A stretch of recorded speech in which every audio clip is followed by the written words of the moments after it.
Olá, sejam bem-vindos ao Em Discussão, o programa de entrevistas da TV Alep. Eu sou Aimone Neto e hoje vou conversar com Will Albuquerque. Ele é presidente da ONG Porto Cultural e o nosso tema de hoje são os editais de cultura, o retorno do incentivo à cultura no Brasil. Will, obrigado pela participação, obrigado pela disponibilidade aqui. Eu que agradeço. Para vir à Alep, ao programa Em Discussão. Antes de a gente conversar sobre essa questão dos editais e do incentivo à cultura, eu queria entender o que é essa ONG, o Porto Cultural.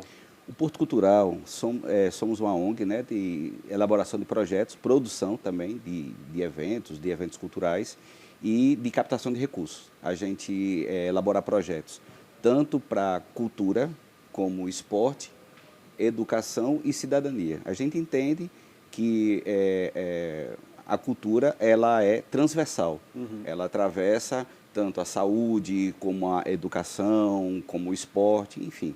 Aí a gente elabora esses projetos para concorrer tanto em editais, como também para emendas parlamentares, federais e estaduais. Entendi. Essas áreas, de alguma forma, dialogam, né? Como você falou, né? Educação, cidadania. E os editais me parece que funcionam de um jeito meio parecido, né? Não tem, do ponto de vista das exigências, do que é que você tem que fazer, é mais ou menos parecido, né? Exatamente. É o que eu sempre digo. Você participar de um edital é como abrir uma empresa. Você tem que ter toda a documentação, né? Você tem que ter tudo certinho. Você tem uma ideia na cabeça, você ainda não tem um projeto, você tem uma ideia na cabeça ainda. Aí você tem que escrever a justificativa, a sinopse do projeto, os objetivos, enfim, e a planilha. Às vezes eu sempre recomendo às pessoas de que coloque dentro do seu projeto uma equipe, um administrativo, um contábil, até para uma coisa que às vezes as pessoas nem esperam, que é a prestação de contas. Sim. Que é a fase final de um projeto. Né? A gente até estava conversando aqui de BG, de que as pessoas ficam felizes, né? Porque seu edital foi contemplado, tudo mais, executam, né? Muito bem, tudo mais, mas esquecem da prestação de contas. Né? Pois é, por exemplo, uma peça de teatro que conseguiu ser contemplada por um edital. A gente vai lá, vê a peça, está tudo ótimo, a peça é maravilhosa, mas o trabalho continua mesmo quando a peça sai de cartaz, né? Exatamente. Porque tem que prestar contas, tem que comprovar tudo aquilo que foi gasto, os recursos que foram utilizados. Isso é muito trabalho também, né? Até para que participe de um outro edital. Né? Você tem que prestar conta para que você participe de um edital seguinte e dê uma continuidade a não só esse projeto, e a tantos outros que você venha a colocar, a participar de editais e emendas parlamentares também. Entendi. É meio como uma ficha limpa, vamos dizer assim, exatamente, né? Do setor cultural. Exatamente. Se a gente tivesse que explicar para uma pessoa que não é da área, o que é um edital e como é que ele funciona, será que a gente conseguiria? Edital, ele é como concurso público. Né? Você tem que cumprir todas aquelas metas do edital, o que se pede, você tem que ler realmente o edital, do começo ao fim. Uma coisa boa que está acontecendo ultimamente, que está sendo utilizado em alguns editais, é a linguagem simples. E isso é muito legal porque você tira todo aquele termo jurídico que poucas pessoas entendem, né? E você, quando vai para a linguagem simples, esse edital ele vai ter um alcance muito maior, né? Eu confesso que quando eu pego editais, mesmo de concurso, às vezes a linguagem e aquele monte de texto me afasta um pouco, me causa uma certa dificuldade. Então, exatamente. Aquela velha casca de banana, né? E quando você parte para a linguagem simples, né, de um edital, muitos deles estão adotando isso. A exemplo da Lei Paulo Gustavo, né, tanto do Estado como do Recife. O MINC, atualmente, está fazendo isso, utilizando a linguagem simples. E eu acho muito bacana e o alcance é bem maior. Né? MINC é o Ministério Federal da Cultura, né? O MINC, Ministério da Cultura, exatamente. Imagino, já que a gente está falando dessas dificuldades, que para os artistas que são mestres nas artes deles, no ofício deles, deve ser difícil lidar com os editais que tratam mais dessa parte contábil, jurídica, né? Quais são as dificuldades que os artistas encontram? E há esforços no sentido de capacitar melhor os artistas, os produtores de cultura, para lidar com esse setor? Pronto, exatamente. O Porto Cultural, ele capacita esses mestres, mestras, pessoas, trabalhadores e trabalhadoras da cultura. A gente tem essa capacitação, a gente oferece em prefeituras, em governos estaduais, para essas pessoas ficarem capacitadas, né? Geralmente, às vezes, alguns trabalhadores de cultura não têm um conhecimento ou coisa do tipo, ele conhece muito da sua arte, né? Exato. Mas, geralmente, ele elege alguém do seu grupo, né, para participar dessa capacitação, né, que é bastante interessante e, com certeza, como eu falei anteriormente, ela amplia mais a participação de pessoas nos editais, né? Inclusive, eu falo até em emendas também parlamentares, Sim. que você traga projetos bem elaborados, né, para que ele passe em várias instâncias, né, seja editais, emendas parlamentares federais, estaduais, convênios, enfim. Até acompanhei recentemente aqui na Assembleia uma série de seminários que a Comissão de Cidadania está fazendo sobre o plano plurianual, e aí teve um dos temas que eles discutiram a questão da cultura. E tinha uma mestra de maracatu que veio aqui falar dessa dificuldade, né? Ela dizendo, a gente está lá na zona da mata, o mestre de maracatu que às vezes vem do trabalho no campo mesmo, assim, e que mantém essa tradição viva, né? Mas tem dificuldade de acessar esses recursos, né? Nesse sentido, por exemplo, tem esforços para levar essa capacitação e esses editais para essas áreas que têm mais dificuldade, mais afastadas, com não sei, talvez longe dos grandes centros culturais? Tem. Veja bem, o Porto Cultural, eu sempre procuro os órgãos de governo, né? Sempre ofereço esse nosso trabalho, né, de capacitação de pessoas que vivem da cultura, né? Eu sempre procuro, a gente manda sempre um projeto para que eles deem uma olhada e eles estão acompanhando, estão vendo atualmente isso, né? Para que a gente capacite essas pessoas. Né? Realmente o pessoal está lá na sua lida do campo, está no seu trabalho, né? Fazer seus trabalhos e também não vive só da cultura, vive do seu trabalho também. Né?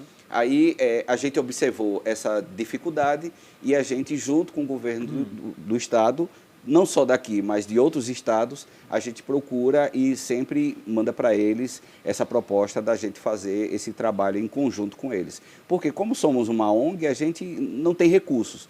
Mas a gente tem pessoas, inclusive eu faço parte também desse pool de pessoas que fazem esse treinamento, e a gente tenta levar isso para essas pessoas distantes. Aí a gente tem essa proposta, tanto no formato presencial, como no formato EAD. Entendi. Ainda está muito fresco na memória de todo mundo a questão da pandemia, né? E eu acho que nos últimos anos, principalmente, e na pandemia também, né, o setor cultural foi muito atacado, né? Foi muito visto como um pessoal da mamata, um pessoal, né, assim, a gente ouviu uma série de coisas nesse sentido de ataque ao trabalhador, aos trabalhadores, às trabalhadoras e ao setor econômico da cultura.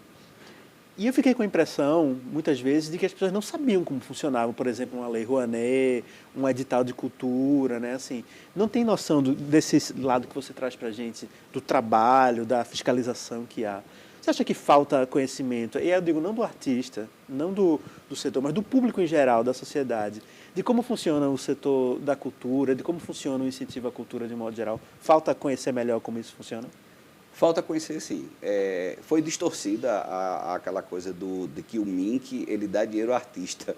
Na realidade, o MINC não dá dinheiro ao artista. O que é que acontece? Você faz um projeto, submete esse projeto, você manda a planilha, manda tudo. Eles olham tudo para ver se tem coerência, valores, tudo mais, tudo isso. Você passa por um pente fino. Quando esse projeto é aprovado, aí você vai para a captação. O MINC, ele não coloca na sua conta bancária nenhum recurso, não paga nada a você. O que precisa para fazer um projeto, para submeter um MINC, pessoa capacitada a fazer um projeto para isso. Então, houve uma distorção muito grande nisso. Infelizmente, as pessoas entenderam como isso. Mas eu acredito que daqui por diante as pessoas, aos poucos, vão entender melhor a função das leis de incentivo à cultura. Então, Will, a Lei Rouanet virou meio que quase um slogan político, né? Assim, de criticar a Lei Rouanet, de dizer que fulano recebeu recurso da Lei Rouanet, né? Assim. Isso. E eu acho que há um certo desconhecimento de como essa Lei Rouanet funciona, né? Você poderia, em linhas gerais, dizer como é que opera a Lei Rouanet? Pronto, a Lei Rouanet, você precisa colocar o projeto, né? Você coloca o projeto com a planilha, com tudo, eles analisam tudo isso, né? Todos esses valores, tudo mais. Qualquer problema que tenha, eles comunicam a você, para você ajustar, tudo mais. E depois que é aprovado, você coloca o projeto embaixo do braço e vai nas empresas captar. Isso eu acho interessante, né? Porque o Ministério aprova, mas quem tem que decidir se o dinheiro vai ou não é uma empresa privada, É uma né? empresa privada, exatamente. É um banco, é uma grande indústria. Exatamente, exatamente. Normalmente uma empresa de grande porte. Então, de alguma forma, tem o setor privado muito próximo da Lei Rouanet, não é isso? Com certeza. Aí sempre, o que é que eu recomendo sempre? Quando você for pensar ou já escrever um projeto, aí você procura uma empresa, né, que tem a ver com o seu projeto, e você pede a ela uma carta de intenção de patrocínio. Isso não quer dizer que ele vai ter que patrocinar de todo jeito, né? É só isso. Você pede uma carta de intenção de patrocínio e anexa ao seu projeto e manda para a Lei Rouanet.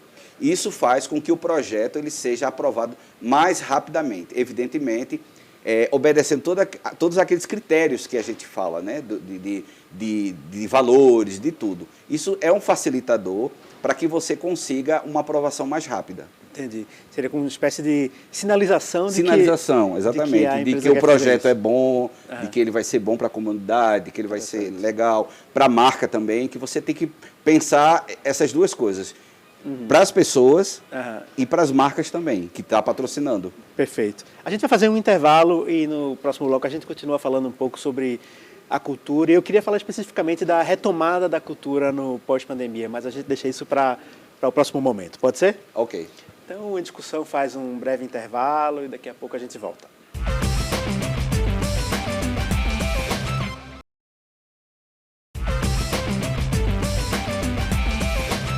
Estamos de volta com o Em Discussão, um programa de entrevistas da TV Alep. O meu convidado de hoje é Will Albuquerque, do Porto Cultural, e a gente conversa um pouco sobre os editais e o incentivo à cultura. Will, no bloco anterior eu deixei essa pergunta no ar sobre a questão da pandemia. Pelo que eu acompanhei no noticiário, o setor cultural foi talvez um dos mais afetados pela pandemia, né? Como é que foi esse período? Aliás, a gente ainda tem, a Covid ainda está por aí, né? Assim, mas a gente já tem uma retomada, né? Como é que foi esse período pandêmico para os produtores de cultura? Foi um período péssimo, né? Ruim para todo mundo que trabalha com cultura. A gente teve aí o edital ajuda, né, da Aldir Blanc, né? Alguns trabalhadores e trabalhadoras de cultura. Eu percebi que os municípios, os estados, eles tiveram dificuldade até de pagar, porque algumas pessoas não tinham os seus grupos, né, os grupos artísticos regularizados, né? Formalizados mesmo. Formalizado, né? E regularizado. Não tiveram, né? Aí tiveram um grande problema para receber. Muitos municípios simplesmente pagaram as pessoas, né, para poder receber e dar essa ajuda aí ao setor cultural. Entendi. Aldir Blanc, que você falou, é a Lei Aldir Blanc. A Lei Aldir Blanc. Aldir Blanc. Que foi, acho que, a primeira lei para, vamos dizer, amparar o setor da cultura. O setor cultural. Inclusive, o governo federal noticiou há dias atrás que vai ter Aldir Blanc 2 ainda em dezembro, ainda esse ano, em 2023. E depois teve também a Lei Paulo Gustavo, no sentido... É o que está acontecendo agora. No sentido semelhante. Qual é a tua avaliação como alguém da cultura, do setor da produção cultural, do efeito, do benefício dessas iniciativas para o setor cultural? Deu para retomar ao estado que a cultura estava antes da pandemia? Olha, ainda não, né? Isso ainda não aconteceu. Esses editais que estão ocorrendo nesse momento, né? Que é a Paulo Gustavo tem os editais federais, porque se eu for enumerar aqui, vou passar o dia todinho, mas tem muitos editais, né? Nós da cultura ficamos muito felizes por esses editais que estão acontecendo. O Porto Cultural, para você ter uma ideia, em editais nacionais e locais, a gente colocou 40 projetos, né? E a gente sabe que esses projetos eles só vão poder acontecer em 2024. Né? São projetos que, caso sejam aprovados, a gente só vai poder fazer agora em 2024. E a gente ficou muito feliz. Eu acho que pouca gente sabe, saiu uma notícia agora a nível nacional, que a cultura, ela, em relação ao PIB, ela chega perto do automobilismo, da indústria automobilística. Da indústria automobilística, né? E isso deixa a gente muito feliz e a gente praticamente sabe disso, que a cultura, ela faz parte também da mola, economia, né? Da mola propulsora da economia do nosso país. Isso eu acho interessante, né? Que a gente nunca pensa muito na cultura como um setor econômico, né? A gente pensa nas fábricas, a gente pensa nas festas também, acha que cultura é só isso, né? E tem muita coisa. Pois né? E às vezes eu acho que falta ao setor cultural bater o pé nessa tecla, né? Cultura é emprego, cultura é geração negócio. de renda, é negócio, turismo. É né? turismo. Esporte é negócio, né? Sim, também. É saúde, se você se diverte, Sim, se você claro. se você vai a um teatro, você está cuidando da sua saúde mental. Se você vai para um evento literário, também você está cuidando da sua saúde mental, né? Então, como eu falei lá no início, né? A cultura é transversal, ela vai para todo canto. Mas falta ao setor cultural... Cinema, né? Cinema, enfim, tudo mais. esqueceu cinema. Mas falta ao setor cultural e também ao setor público, quando trata da cultura, trazer essa dimensão econômica mais para o primeiro plano, que é importante, né? Eu acho que a população saber disso, né? É verdade. Eu acredito que o poder público ela poderia mais profissionalizar essas pessoas né, que lidam com cultura, pessoas que fazem cultura, os gestores de cultura, mais uma vez falando sobre a proposta que o Porto Cultural tem de fazer isso com os fazedores e fazedores de cultura. É qualificar esse mercado aí, que é muito importante para o nosso Brasil e nosso Estado. Entendi. A gente fala muito, por exemplo, na nossa conversa aqui, a gente fala muito do MINC, por exemplo, do Ministério da Cultura. Lei Rouanet, a gente fala muito na esfera federal, né? Sim. E eu queria falar um pouco da esfera estadual e da municipal também, dos vários municípios, né? Assim, falta também um engajamento maior no campo estadual e municipal nessa questão do fomento à cultura, do incentivo, da capacitação dos produtores de cultura? Olha, como o governo agora é um governo novo, né, eu percebo, e o governo anterior também, principalmente no estado de Pernambuco, como eu circulo em outros estados também, eu percebo que aqui em Pernambuco existe um esforço muito grande pela cultura, né, até pelo peso cultural que temos, entendeu? E eu acredito que esse governo que está chegando aí, ele vai fazer esse mesmo trabalho, esse mesmo esforço. Então, a gente fala um pouco dessa questão do estado, mas eu tenho uma preocupação em relação ao município, né? Assim, o município, a gente sabe, é o ente federativo que está mais próximo das pessoas. Sim. E ele tem um papel na cultura também, né? Os municípios têm Secretaria de Cultura, as capitais, os municípios com um pouco mais de musculatura têm seus sistemas de incentivo à cultura. Mas falta ao município se engajar mais na questão do incentivo e da produção cultural? Sim, falta. Eu procurei alguns municípios, conversei, e o Porto Cultural também tem um programa de qualificação de gestores municipais, gestores de cultura do município. Alguns municípios eu até perguntei se eles tinham o sistema de cultura implementado, eles diziam que sim. Aí quando eu ia ver, não estava totalmente implementado.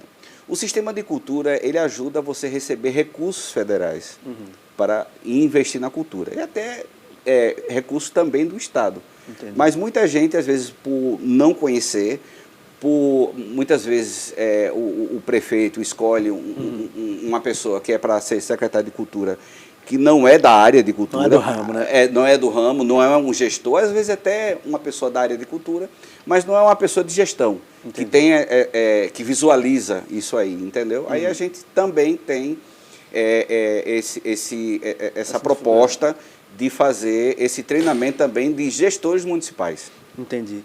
E a questão do interior? A gente falou um pouco no primeiro bloco sobre essa questão, vamos dizer, a dificuldade que o Maracatu Rural vai ter de acessar um edital de cultura. Mas no meio da cultura tem sempre essa crítica de que os recursos tendem a ficar mais nos grandes centros, principalmente Rio e São Paulo, mas mesmo assim regionalizado vai ficar mais em Recife do que em Caruaru, e mais em Caruaru do que em Salgueiro, sei lá. Sim. Tem uma dificuldade em relação aos produtores de cultura do interior, mais distantes dos grandes centros, de chegar, de obter recursos, de conseguir esses editais, conseguir ser contemplado por esses editais? Existe essa dificuldade, muitas vezes, até pela própria qualificação e, às vezes, entender que acha assim, aquilo dali não é para mim. Por ele não entender de um edital, dele não estar qualificado para elaborar um projeto, de saber, né? Às vezes o cara não sabe nem como é que faz um projeto, não é? Aí isso realmente dificulta ele a ter o acesso. Por isso que eu falo sempre nos editais da linguagem simples. Eu percebo que os editais, através das redes sociais, das mídias sociais, eles estão tendo um alcance muito grande. Isso é interessante, né? Muita gente está acessando, está vendo tudo mais. E essa linguagem simples vai ser um facilitador. Eu acredito que, após alguns editais, até o final do ano, eu acredito que tanto na esfera federal, tanto na esfera estadual, eles vão ter uma métrica para saber quantas pessoas atingiram a mais do que em editais anteriores, né? Com o uso da linguagem simples. Muito interessante, né? Não é? Quanto a gente puder agregar produtores de cultura a esses instrumentos públicos, melhor, né? Sem E em relação ao setor privado, a gente falou um pouquinho sobre a Lei Rouanet, que envolve o setor privado, mas quando a gente fala da cultura, a gente fala muito do setor público, né? Na tua visão, como alguém do ramo, falta o setor privado se engajar mais no incentivo, no fomento à cultura? Como é que você vê essa questão? Olha, eu acredito que falta sim, mas a gente precisa procurar eles, né? Sim. A gente... Precisa provocar também.